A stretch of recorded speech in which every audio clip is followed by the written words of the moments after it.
देखिए, देवता और भगवान में बहुत अंतर है।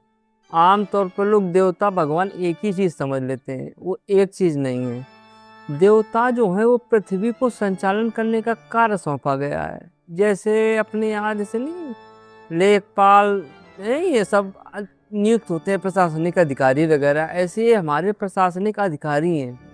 तो भगवान कृष्ण कह रहे हैं जो लोग अपने कर्मों का फल शीघ्र चाहते हैं, जो लोग नहीं होते वो लोग जो इनकी पूजा करते हैं, अर्चना करते हैं, ये जो भी करते शीघ्र फल चाहते हैं, तो वो देवता लोग उन्हें शीघ्र फल दे सकते हैं जो आपके भाग्य में है। और आप अगर देवताओं की पूजा, देवता लोग मोक्ष नहीं दे सकते क्योंकि मोक्ष के अधिकारी वो स्वयं भी नहीं है। वो भी पृथ्वी पर आएंगे, पृथ्वी पर फिर जन्म लेंगे। वो केवल एक पदवी है, जैसे अपने यहाँ से पीएम बनता है लेकिन होता वो भी आदमी है, बनता पीएम है ना, सीएम।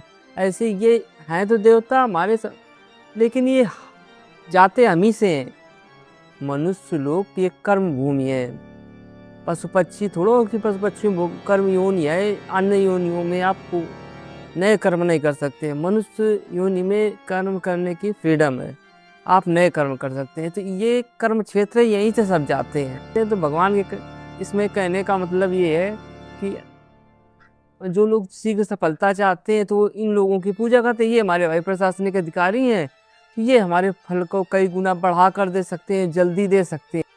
इनके हाथ में बहुत कुछ है और ये दे भी जल्दी देते हैं, क्योंकि भगवान की पूजा करना वो निष्काम भाव से, वो तो मोक्ष होता है। ये सब सांसारिक सफलताएं देंगे। जो आप अगर 60 साल जीते हैं तो 60 साल में ख़त्म। ये सब देवता क्या देंगे? अस्था चीज़ें आप जो वही चीज़ें दे सकते हैं जो आपके भाग्य में, उन्हीं को बढ़ा चढ़ा के दे सकते हैं, मोक्ष दे नहीं सकते। तो भगवान जो लोग जल्दी सफलता चाहना रहते हैं वो विभिन्न प्रकार के देवताओं की पूजा करते हैं और देवता लोग उन्हें उसी का तुरंत फल दे देते हैं।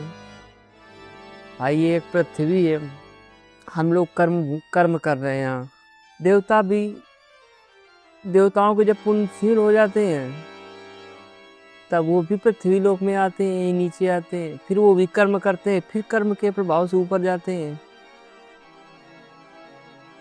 जो लोग, इसमें यही बताने का मतलब है कि सफलता शीघ्र करने के लिए आपको देवताओं की पूजा करनी पड़ेगी, क्योंकि ये उनका कार्य क्षेत्र के अंतर्गत आता है।